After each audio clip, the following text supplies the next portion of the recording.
Chappelle. The president has an intimate look at family life in the White House. And when his kids' basketball team think about having the leader of the free world as their coach. And then to know that Reverend Al Green was here.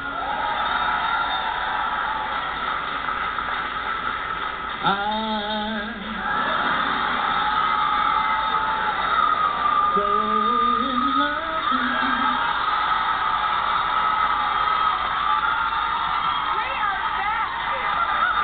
We're back with President Barack Obama. Now remember, because Jeffrey and I, we live in Harlem, we were trying to get to the Apollo to see you. You made a huge splash at the Apollo when you did a rendition of Al Green. Yeah, you were great. Now, are Malia and Sasha, were they embarrassed, or are you on the ringtone? I'm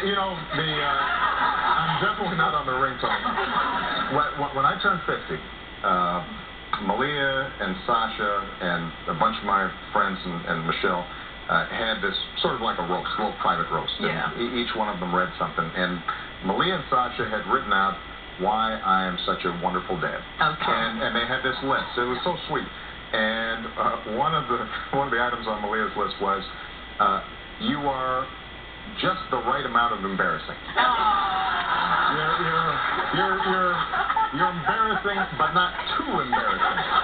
And so I think this falls under the category of just not. You want to embarrass yourself a little bit with single No. I'm a. You have one fan. I know that was a little meager. Yeah. I got to say that was a little meager out there. Michelle gets jealous when I sing too much. She thinks this is kind of a private thing. So. She gets jealous that you're singing to the public. Yeah. Oh, I see. Yeah, absolutely. You said that the First Lady grounds you, that she teases you, and she, mercilessly. Tell us some of the things that she would say. Yeah, well, look, the big ear jokes.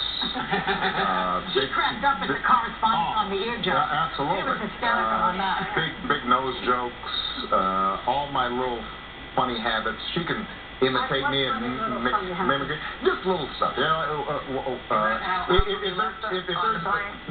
there's a bowl of peanuts, I'll grab the peanuts and then I'll kind of shake them around and then I'll pop one at a time. She can make Malia and Sasha laugh. She's doing this thing.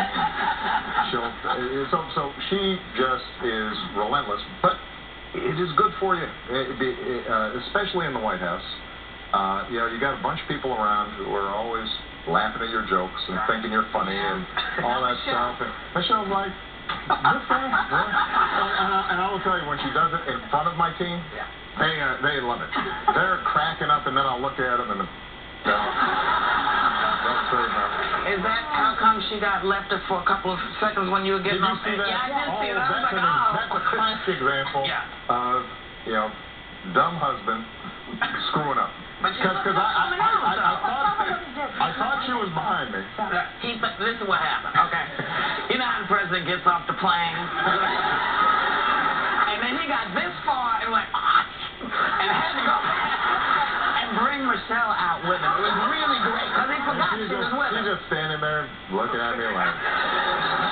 You have become a volunteer basketball coach for your daughter Sasha's team? The Vipers. And you're telling them... so how are you doing now that you're the...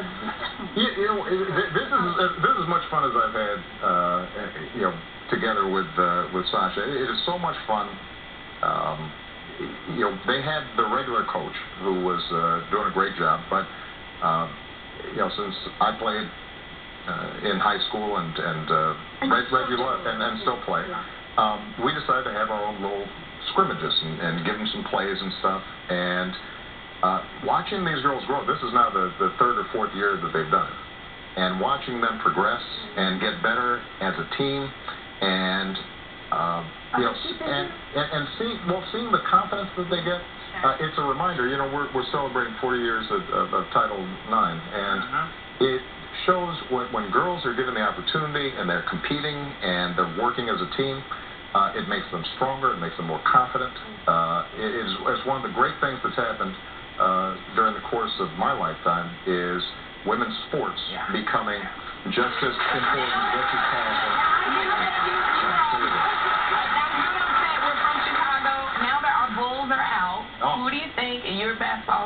aficionado, who do you think is going to take the NBA final? You know, now that the Bulls are out, I've just been pouting.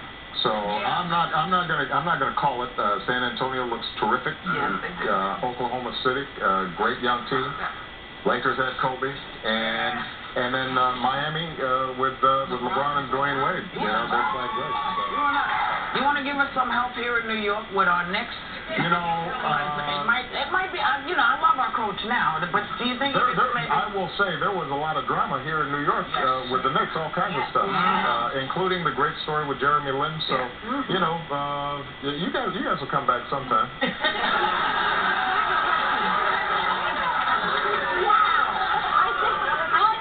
That's about as lukewarm an endorsement as you could possibly give. I love the fact that you talk about sports and the girls and what it does for their confidence. What other, because you're sort of ahead of me in terms of parenting with the ages of the girls. What sort of rules do they have? Like, you know, a lot of parents out there in this integrity world, like how do they text, how do they email? What sort of rules do you and the First Lady have to protect them and guide them? First of all, Malia didn't get a phone until last year. Okay. So Sasha still doesn't have a phone. How old is Malia? Malia's 13. She'll be 14 in July. Okay. They don't have a Facebook page. You know, part of that obviously is for security for us. I guess they do, but they can only use their cell phones on weekends. They can't use them during the week. This is helpful. They don't. We don't let them watch TV or use their computer except to do homework during the week. So, you know, Michelle. Do you ever tweet? I am not much of a tweeter. Sometimes I have a tweeting account, so folks follow it, and so I do it once in a while.